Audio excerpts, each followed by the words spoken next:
So now I invite you to take all of that, all of each other in with a deep breath. And the feeling of gratitude right down into your feet where you connect with our beautiful mother.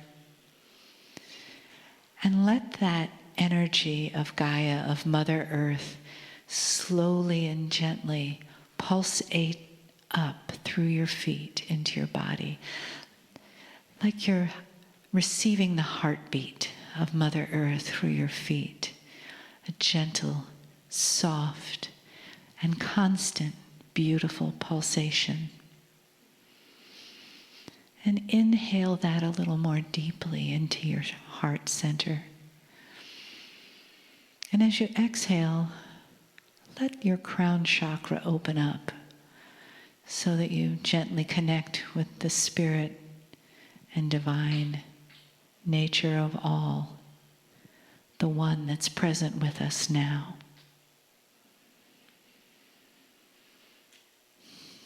And feel the gratitude from above and below as it comes together in you, for you, and as you in this now moment. And how blessed and how special this day has been. These teachings, this wisdom, this guidance, and the many, many blessings that will continue to unfold as your days unfold. The teachings will continue to resonate with you, and synchronicities will open up for you. And you will remember.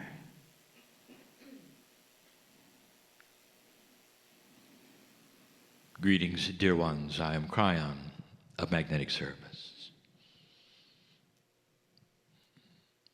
We have greetings for those also who are multidimensional, very real. We have greetings for Alcazar. We have greetings for the sacredness and the geometry that is here. Now, dear ones, I have just given you something you should look at. For here I am, a multi-dimensional voice, that's hard to believe, giving greetings to two other multi-dimensional entities, that's hard to believe. And all of this in the face of a changing energy on the planet, which is also hard to believe. The paradigm shift that we bring to you is the same one that we have talking about, that is the potential of the planet for many years. But we sit in it today. From my standpoint, we revel in it today. Dear ones, dear old souls, this was not guaranteed.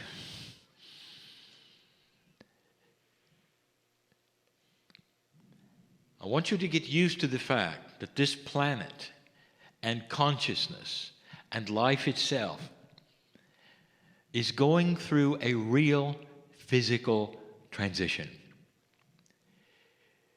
The transition that you may think it's going through is that which you believe as an esoteric believer.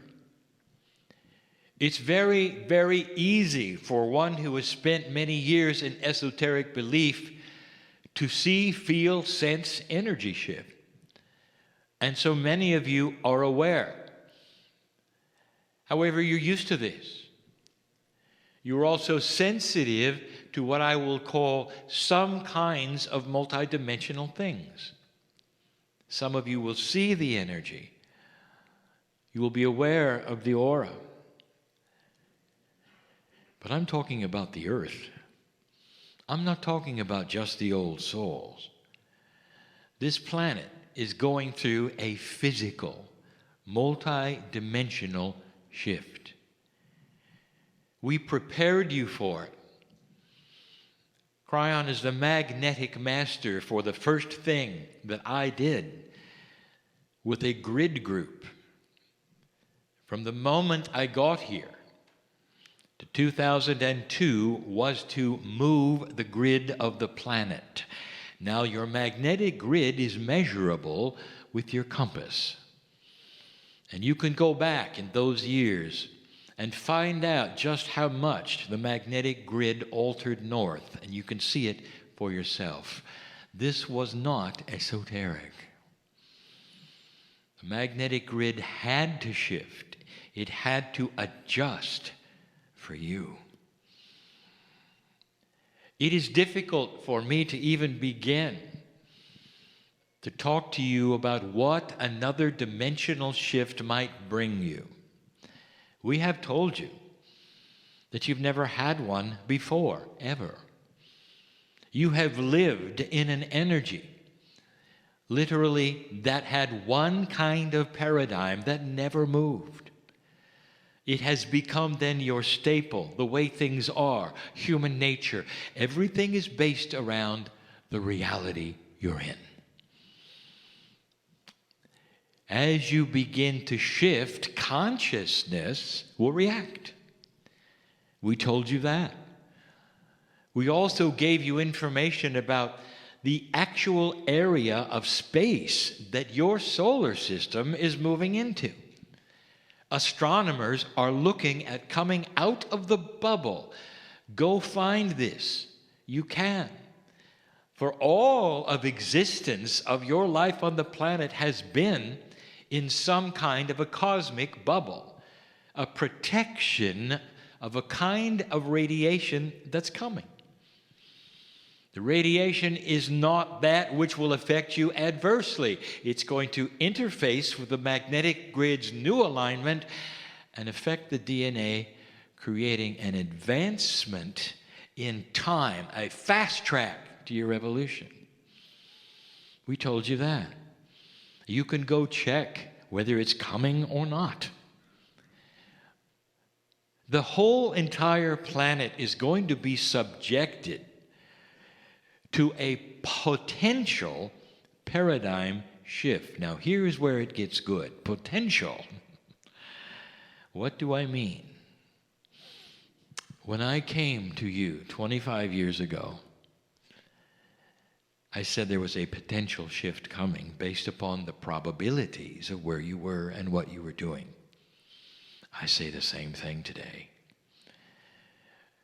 The snowball is rolling. It's hard to stop it from collecting more snow and getting bigger. That is the consciousness of the planet. A slow process that weeds out the dark and the light, that takes into account the reactions of all consciousness to the new energy. Imagine if you were invested in dark and evil. Imagine that for a moment. And imagine that this investment was fine as long as nothing changed. You could control what you're used to controlling. All of the darkness would still be yours. And suddenly, there's a little too much light. Something is starting to shift and change. What would you do? And the answer, you would go on a raging campaign of fear in order to keep things the way they were. Does this sound like something you might see? You see, the planet is changing. Not just old souls, not just light workers. If you want to know specifics, ask the indigenous. For their prophecies were all about now. Now, this is news we've been giving you for some time, but I've just compiled it into a few minutes. Dare I say, it's beautiful. The fact that it is happening at all is beautiful. You passed the marker, more than passed the marker. You did it with flying colors. It wasn't even close. You didn't need a confrontation. You didn't need a war. You didn't need to reduce the population by millions of people in order to wake up. You did it by yourself. And when the precession of equinoxes arrived, the consciousness of the planet was actually higher than I predicted. And if you want to see that, you can go back and you can look at my first communication with you, which you call Kryon Book 1, where I gave you some of the potentials which included a mass death experience on the planet which may wake you up, and you didn't need it. You didn't need it.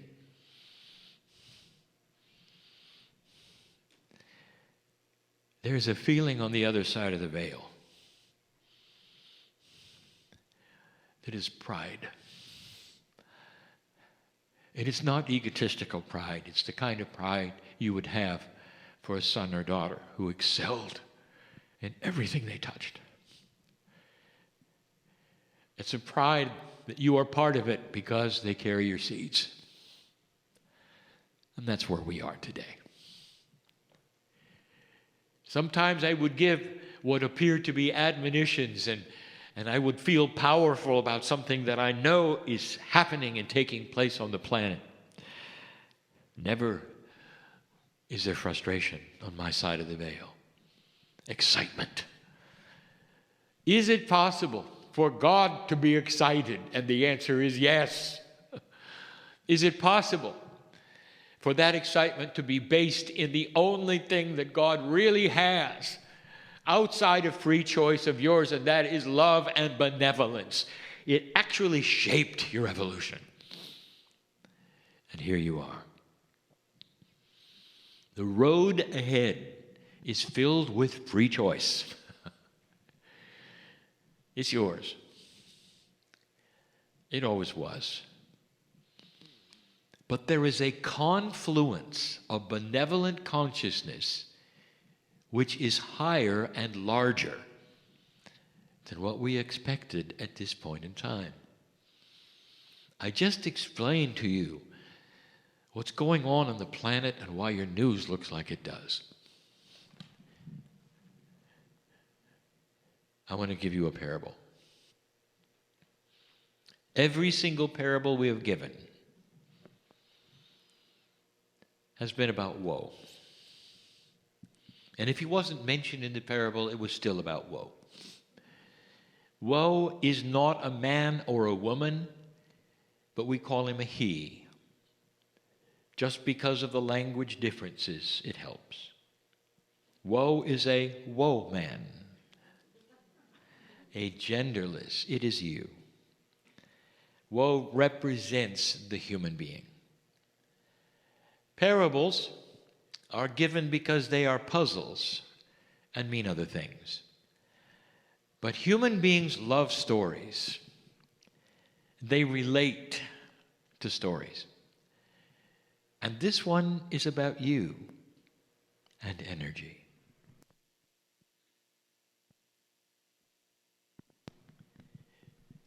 In this particular story, woe is an old soul and a light worker. And he lives in the year 2015. The story of woe is similar, perhaps, to what you might experience. Maybe a little different, because you're all different. But let me paint the picture. I want to tell you who he, she is, and what woe is going through. As an old soul, woe has a lineage. Now listen carefully. The lineage of the old soul is one who has fought the good fight. Because this planet, up to this point, has had a duality which was palatable. You could be an old soul and you could be a compassionate person, but it didn't go very far. Whatever light you had was often put out by the incredible amount of negativity and darkness on the planet. War after war, and you had to participate. Regardless of your wisdom, you're in the battlefield. Regardless of your wisdom, the biology of life affected you.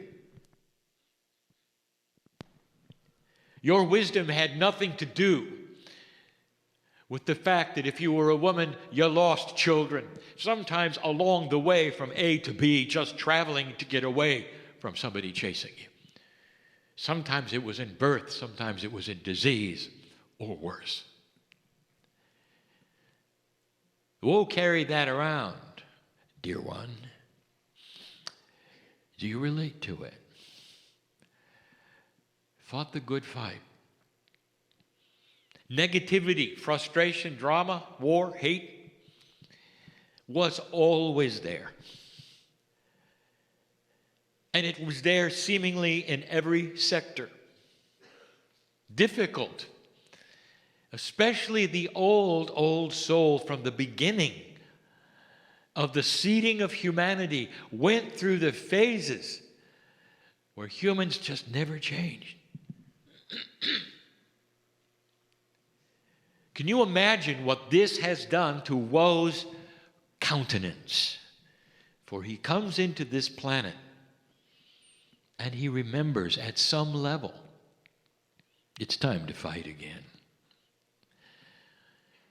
At some level, the Akash of every single human being sets the stage of expectation. You come in, ready to battle. Now that particular Akash creates in woe a feeling where he doesn't feel where he can do anything and make a difference. But what he knows he can do is survive spiritually, and he does. To be the best human he can, and he tries.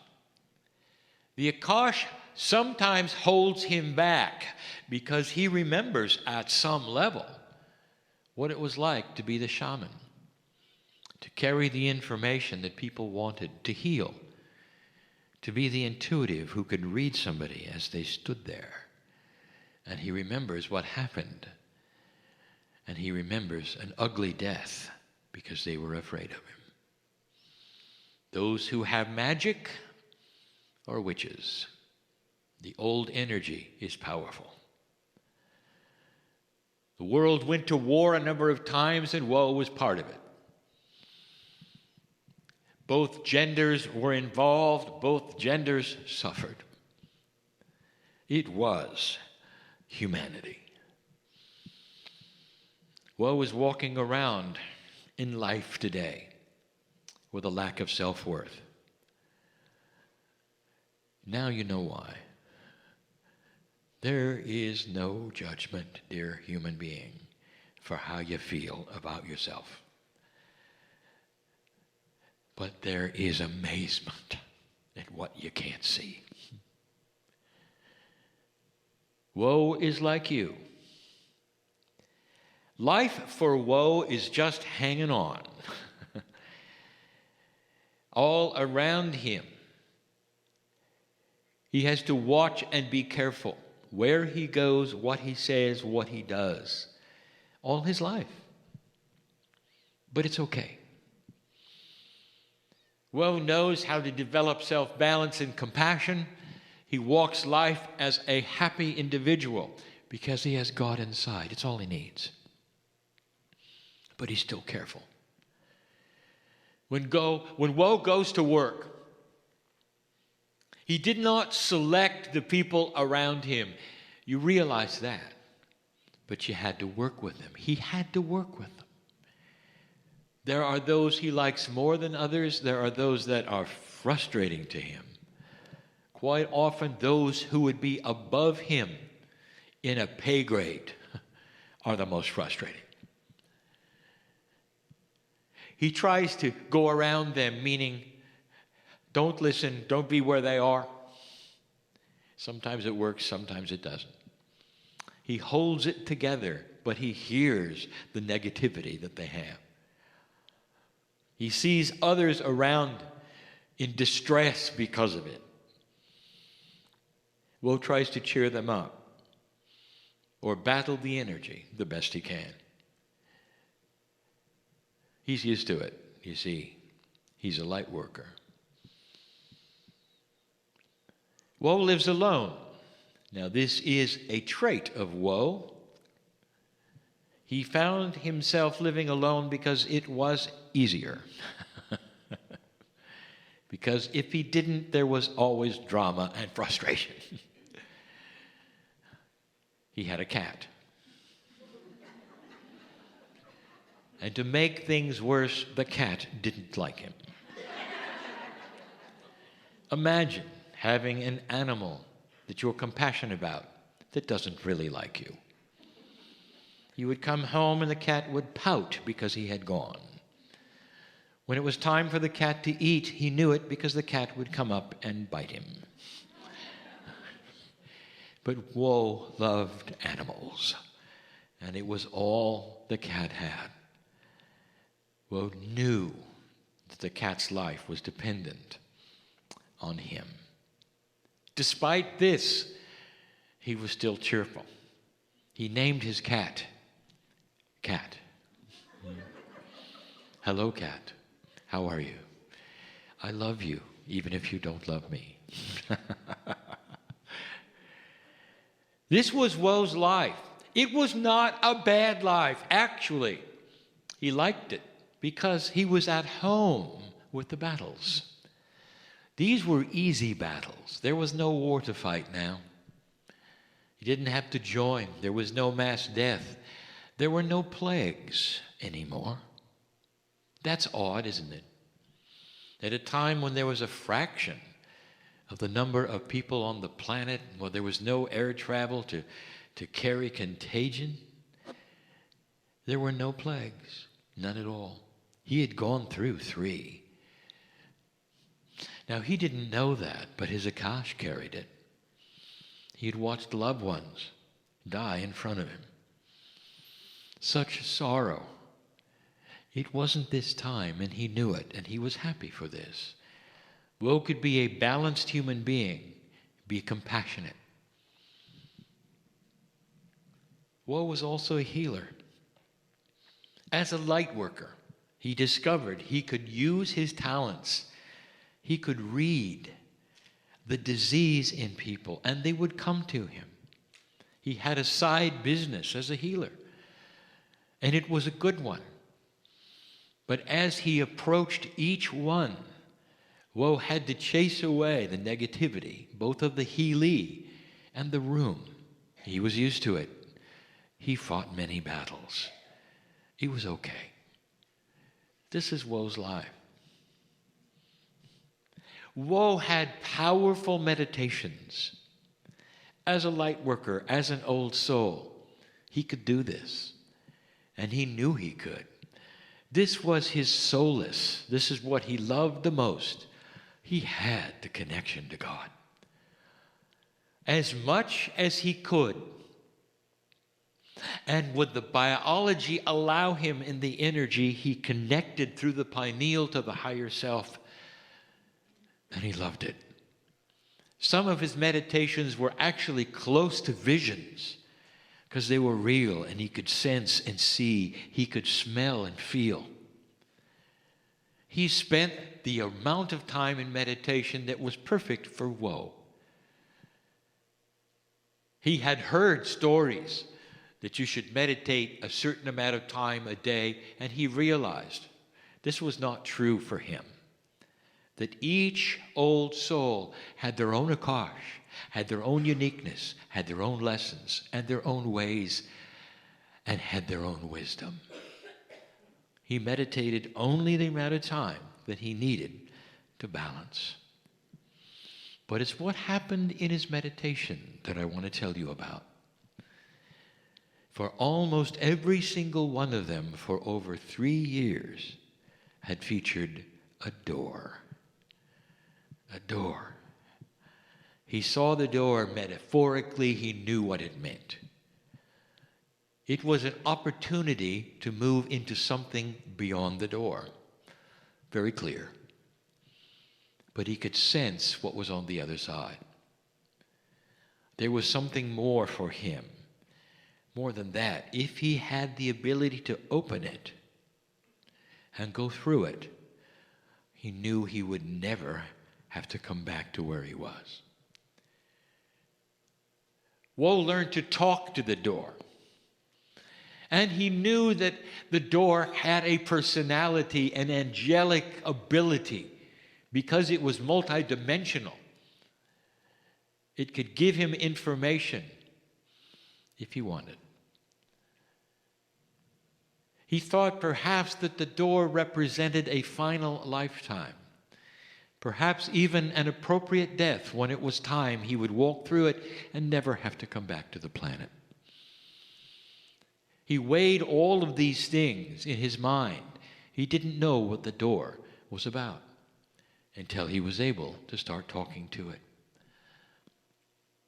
In the vision, he was limited in what he could ask and the answers that could happen, because he knew that he was in a space that was sacred. It didn't work the same way in 3D. The questions he asked were literally that which did not come out of his mouth, but his innate also was involved. That which his consciousness was also involved. He would say to the door, "Who are you?"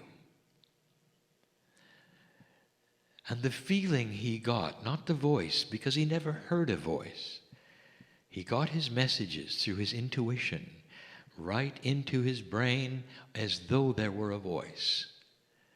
And the voice was always too beautiful for words. The voice was genderless. The voice was whatever he wanted to hear.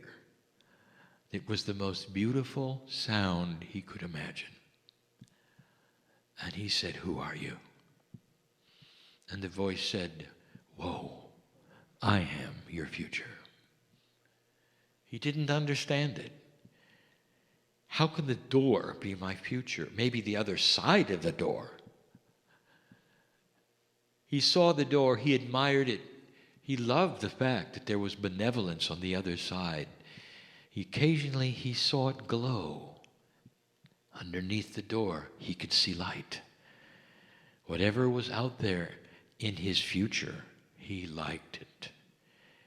Woe continued to have the visions of the door. Sometimes he would simply sit and be with it, knowing that someday he could go through it.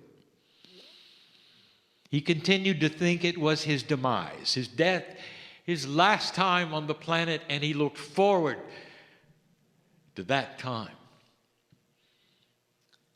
And then he started asking the door more questions, and it was confusing. "Are you my death?" And the door smiled at him, actually chuckled, and said, "No, Woe, it's your life." Woe didn't understand. In this vision, he felt powerful enough to grab the doorknob and say, "It's time. If it's my life, it's time." And it was locked. He couldn't budge it. Nothing was happening. Nothing. He talked to the door. "I cannot open you." And the door said, "I know." He said to the door, "When can I go through?" And the door said, "Anytime you're ready." And Woe said, "I'm ready now." And the door said, "Come on in."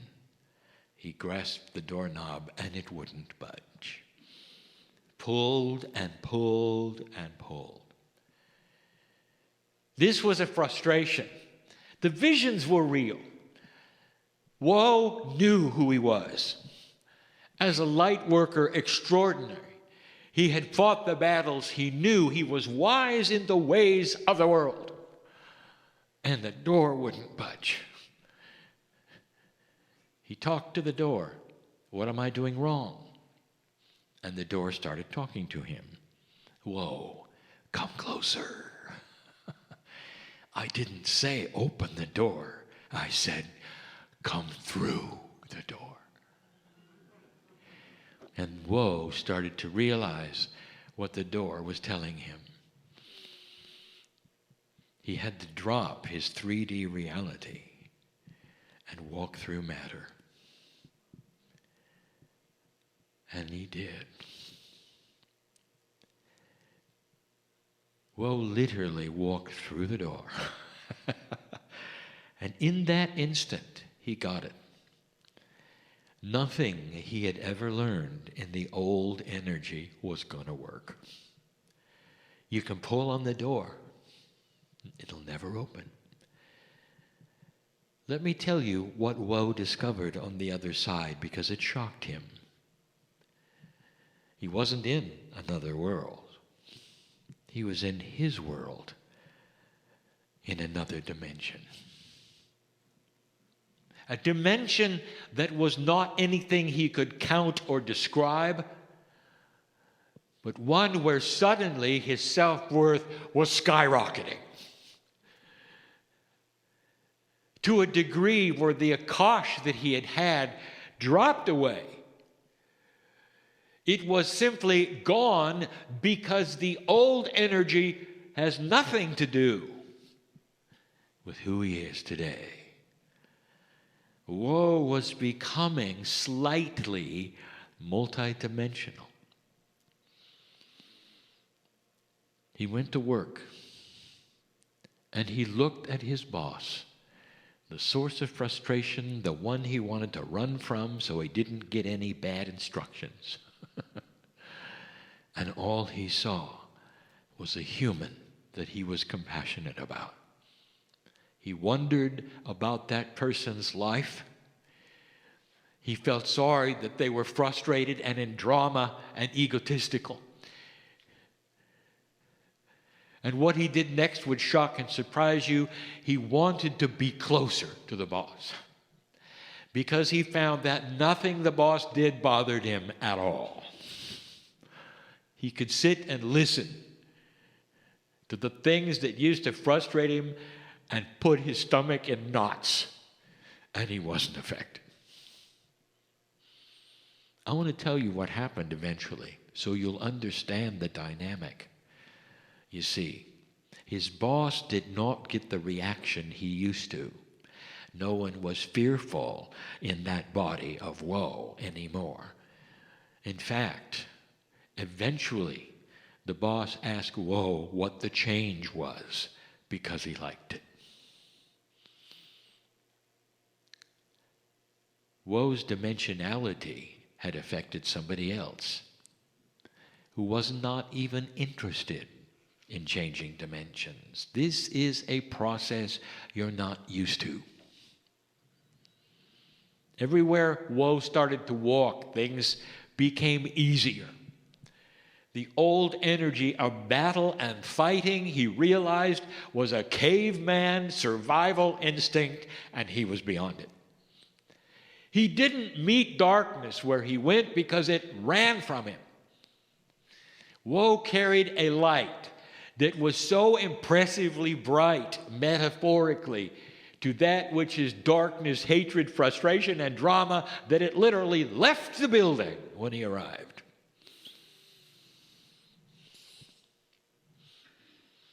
He walked the streets differently.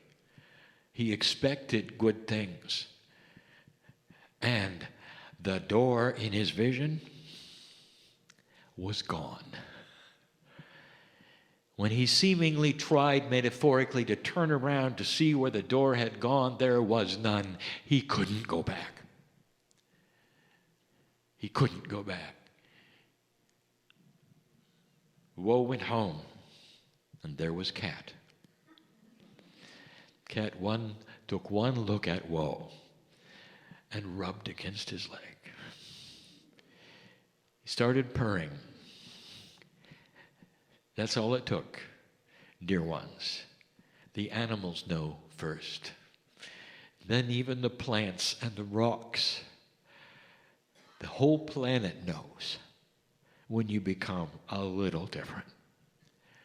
And from that moment on, there were no more bites. just purrs and rubbing.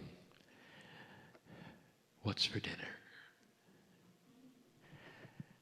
I'm going to close and ask you, what's for dinner? Are you going to leave here differently or the same? Does this parable make sense to you? If you don't understand the hows and the whys, the timing, the actions, if you're at a loss for the practical meanings, I will say this: you're not alone. I just gave you the overall perspective. In order to go through the door, every single one of you will have a different kind of way. This is honoring to your Akash, to your individuality. But listen, if you didn't get it, if you want to go through the door, your actual cellular body will start to shift and change.